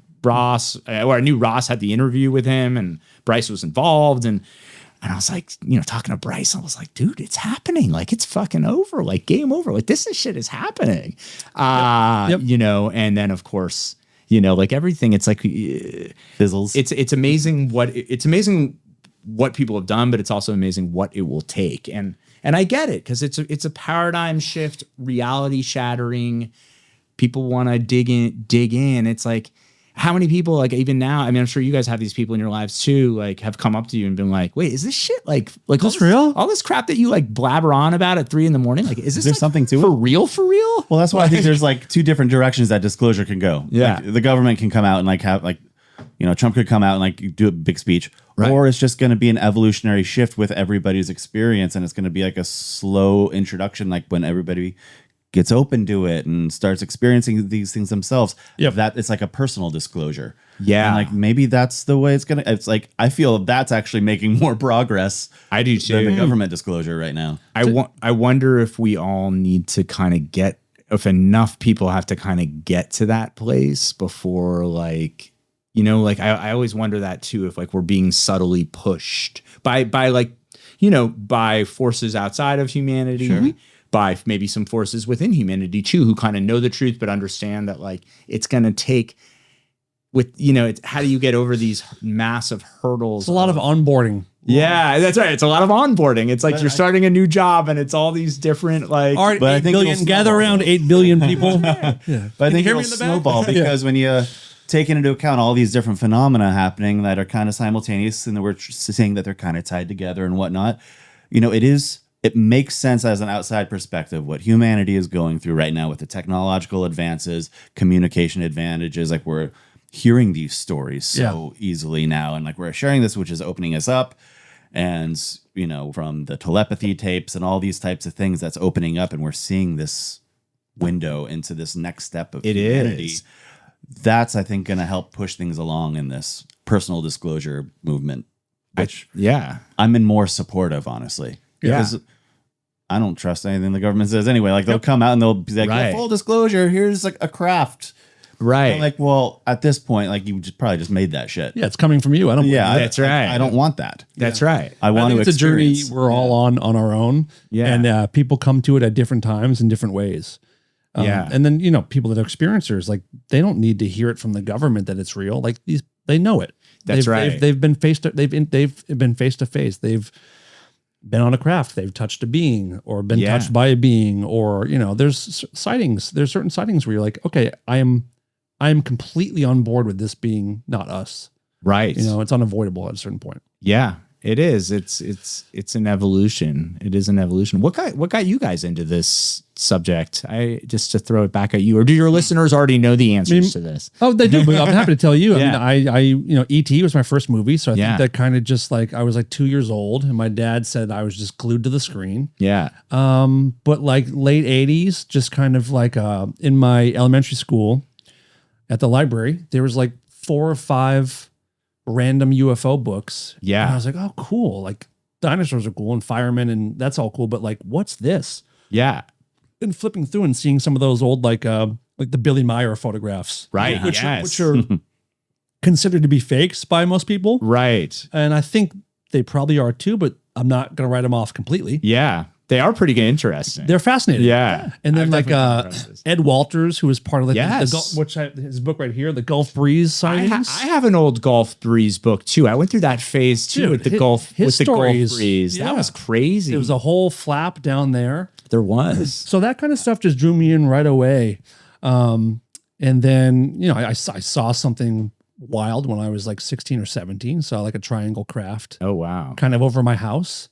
And then since Grush, I've had a handful of pretty life-changing experiences, which are wild, which I'll tell you about. I've talked on here a lot about it, but I'll tell you about it later. But okay, great. And it's just, there's nothing more interesting. And we're talking about what disclosure takes. We are astounded every day with how much most of the public doesn't care. And it blows my mind. Me too. How do you not find this so fascinating? Like my cousin of mine, he's a police officer in Massachusetts, where I'm from. He's unbelievably smart, into cool shit, open-minded, and like we talk about this, and he's like, "I believe it exists. I just don't care." I'm like, "Yeah, what?" I know. I never get that either. What? And even my wife, who's very interested and open-minded, is like, she it's not that she's not interested. I think she's become much more interested because that's my wife too. Right? But it's still like, but we'll say that, people aren't going to care until it affects their lives, until it's like a dinner table issue. And I'm like, no, because I feel the same way. It's like I go on X or wherever, and I probably need better sources, although I try to listen to like great podcasts and that kind of thing. But I'm like, man, I got a front row seat to like the best story there is. Yeah. And it's just like every day there's something new or a new idea or like and then my feed is just full of weird other stuff where I'm like, I don't even know who this is, but wow, like what an interesting story. And then like, could that be a movie? And like, it's like, and then everyone else is like, oh, cool, the Kardashians. You're right. Like, what the fuck? So yeah, your interest as a kid. What was your interest? What was your foray into the topic? What got you hooked? It's a gradual thing. I left the church when I was very young, and I became a grew up a Satanist. Yeah. Yes, as one does, or atheist, I guess. The same thing to a lot of people. Sure. And so I was always very curious about like just the way the world works and the big questions. You know, like what's the biggest question we can ask, and finding that, and then we all grew up with the internet coming out and just started diving down those rabbit holes and be like, oh my God, holy shit. And it's the information that we have access to now, which makes certain things undeniable. Once you read enough of it and there's corroborating stories and things like that, I'm like, okay, there's so much to this. And I guess that's just being the artist types that have, our open window minds into this stuff. Yeah. So not one thing in particular, but it's been a constant evolution, and now I'm just obsessed because I know what's bigger. I know what's bigger. Yeah. And it's just so fun. I mean, it really is a fun conversation. It's the last frontier. It is. Like we're exploring and learning new things about this. We also started this show because like these are not conversations. I try to have these with my friend base as much as possible. Yeah. But then like, I don't want to be like, oh yeah, that's the crazy friend. You know what I mean? Right. So like, at least here we can pull in like-minded folks and we can kind of share comfortably. It's great. But people I feel like are getting more open to the conversation, and it is nice that people reach out to you and reach out to us and be like, so what's up with this thing? You know, Right. this new, like, whatever the new thing is of the day. Absolutely. It's nice being a resource for people. It is. And people come across stuff. But then, they'll also be the ones who send you the like Washington what is it? The Washington Journal. Is that right? I feel like but like where there was that report where it's like the CIA admits that it was all just bullshit. black. Yeah, the Wall Street Journal. Yeah, Wall Street Journal. Thank you. I was like, why am I blanking on the name of the Miami alien story where the Miami these giant aliens are walking through. It's it's like, and these are the ones I think by design get the most headlines because they're the most ridiculous, and it helps kind of dampen things out a little bit. It does. And very few, as what Ross Coulthard calls the legacy media companies, but I've kind of taken, there's some fun terminology you pick up from people, but you're like, ooh, I like that. That's good. I'm taking legacy media companies. It goes well. It pairs well with the legacy programs. But it does not get the attention it deserves, even when it really should. Like, I get it. It's like, okay, it's a sighting that people are disputing or something like that. But when there's like real legislation and it's entered into congressional law, and Chuck Schumer's talking about UFOs and non-human intelligence and black ops programs and special access programs, and you got congressional hearings about it, and it just doesn't get the attention it deserves. It's not newsworthy. For whatever reason. Yeah. Or that is where like they're getting pushback from the government being like, listen, this is all our, like, they're probably lying to the heads of like the New York Times, is being like, listen, guys, this is really our black tech, and it's a national security issue to report on this, so bury it. Like I could believe that. Sure. I could believe that they think they're in the know in that regard. Right. I don't think that they are, you know what I mean? If they were to look one layer deeper, they'd be like, oh, we're being played. Yeah. But in reality, we're not in the inner circle. We're being, we're being hounded. The reality is there's a powerful, intelligent animal interacting with us on this planet. Right. Which is wild. Yeah. And probably worth talking about. Yeah. There's something happening, and it's, and it's worthy. It's a great, and it is, I think at the end of the day, how many, because I always wonder, I'm like, oh my God, and I have some friends who've become people who've worked on the show who've since then have like the composer who was the guy who did all the music on Project Blue. Who was that, by the way? This guy named Daniel Wool. Okay. Great guy. Oh, I get to shout him out. Amazing. That's why I ask. Amazing musician, and you guys will appreciate it because awesome. he's a wonderful musician. He'd actually be great to have on the show. Please. He was not a huge UFO guy. I've known him forever. I went to summer camp with this guy. Oh, he got that job on his own. There's no fucking way they would ever let me hire a composer who couldn't do it. He was so good. Awesome. He was so qualified. But outside of that, he's also a dear friend of mine. I've known him forever. He wasn't really that into UFOs during the show. But the show kind of opened up his curiosity, and now he sends me shit that I haven't heard about. I was like, that's what I mean, right? Like if people just like, you get a little bit of information, just read the Grush article, read the 2017 article, just read those. And if you can read those and then still not have interest, okay, well, thank you for trying, but that's right. Yeah. Just look at it a little bit. That's right. There's decades of information, and everyone sort of makes the assumption, I think, sort of arrogantly, that they already have. It's like, that can't be true, therefore it's not. Right. It's like they're just sort of like, no, if there's always the argument, like, I think for anybody who's even moderately skeptical on this thing of like, that would be the greatest cover up of all time. People are terrible at keeping secrets. There's no way they could keep a secret this big. To which I say, well, in some regards, I agree with you. That's why like half the planet thinks there's something going on. And half of Americans, if you were to poll the United States, probably more people think they're being lied to about UFOs by the U.S. government than don't. So it's like, yeah, you're right. It's been a terribly kept secret. Right. It's just for whatever reason we're at like that. Like, we're like not quite like there. Like we're still at 11:59. It's not quite midnight. But it's like, people's argument is the proof they're asking for. You couldn't keep that secret, and you're like, yeah, they haven't. Right. They haven't. That's what leaks all the time. Yeah. There's constantly holes that they have to cover up. It's why we're even talking about it. Sure. Yeah. But it just, I think fundamentally people don't want to, it's one of those, it's paradigm shifting to your reality, and it makes you work. Yeah. And it's one of those things where like, okay, if that thing that you've just taken as a given is just like, well, that's a given, like that, we like don't have any evidence that we're not alone in the universe. Like, and like it all starts to topple over, Right, right? right. The wall, your existential walls start to crumble, and that may be a good thing. Yeah. Yeah.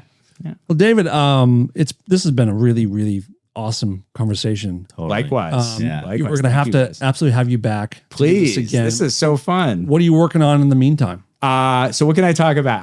Well, the big thing I can talk about briefly is I have a show on Netflix. I have a show I have a show that I sold to Netflix. Congratulations.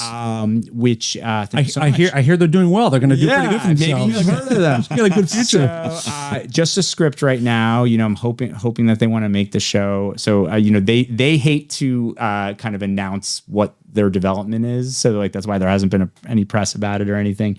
But I can say that it's a crime series with a psychic element. Ooh, I think I can say that. Yes. I like that. All right. And it's called The Dark Files, and I have a wonderful co-writer on it as well. And yeah, so we're just It's a series or a show? it's a series. Fantastic. Congrats. Yeah, That's so huge. Looking forward to that very much. And then so trying to get that one to happen, and then I love stories in this space. So I definitely am. I'm not done trying to get I think Project Blue Book was the last UFO show to happen, and there was that show Debris on NBC that was sort of Never watched the same that. time. No. I only saw the pilot. It was pretty good actually. I feel like Blue Book and Dark Skies were two truly incredible shows on the topic. Yeah. Well, and Dark Skies was created by my friend Bryce. Bryce Abel, and I had the pleasure of meeting him, and it's like parallel lives. He made that show. I remember seeing that show, the billboard of that show on buses in New York City, and it's like I was like, And that was the half alien face. and right? the white, his flag. and his was set in the 60s, and Blue Book was set in the 50s, and but yeah, it's sort of it's crazy that I get to know him. Yep. But yeah, it's a great show. So, but I'm not done in this space either. I mean, there's so many great stories, so many great angles to this stuff, and to paranormal phenomena generally. So I'm always trying to find new ways to kind of entertain and and also kind of delve into arenas that I love as much as hopefully the listeners, and I know you guys, where it's just that's the joy when I can make a living playing in these spaces. That's the dream. So just trying to do that. Hell yeah. Thank you for your contributions. It does. truly. Really, you did a great job. Thank you. Appreciate it. Thank you. Can people find you? Do you interact on? Are you a social media guy at all? I do. I'm on Instagram. Mainly lately, people who follow me on Instagram will see that it's photos of my family and shit like that. Whenever I have a new project and there's press, I report it. But yeah, I'm at David E. O'Leary. Okay. Somebody took David O'Leary, so of course they did. Eli's my middle name, Okay. and so David E. O'Leary. But I'm on X there. I'm on Instagram, and I do respond. I do try to respond, and I'll definitely when the post comes out on this interview, I'm excited to share it. I want to start engaging on X again. I've really kind of taken a break. I very much am on X, but I don't contribute on X. I follow a bunch of people. There's great stuff there. I mean, I just staying out of the drama of it, which yes. is easy if you just don't just stay out of it. That's right. And your experience will be much more enjoyable. That's my hope. Is just sort of, but it is one of the best ways, at least, that we've found to all communicate and talk these issues. So, in that regard, I'm excited to kind of re-embrace that to some degree. Well, 2 hours has flown by, and thank you again for finally coming in. This has been wonderful. Thank you for having me, guys. Thanks, David. And we'll do it again. Yeah, anytime. Chad, good to see you again. Great to see you. You guys, thanks for listening. Share the show with someone who you think might find it interesting. If you have questions for David, put it in the comments, and we'll get to it when he comes back. Great. But thanks for being here. Yeah. David O'Leary. Yeah. Thanks so much. Project Blue Book. Guys. All right, Thanks bye-bye. so much. Awesome. It's great. Cool.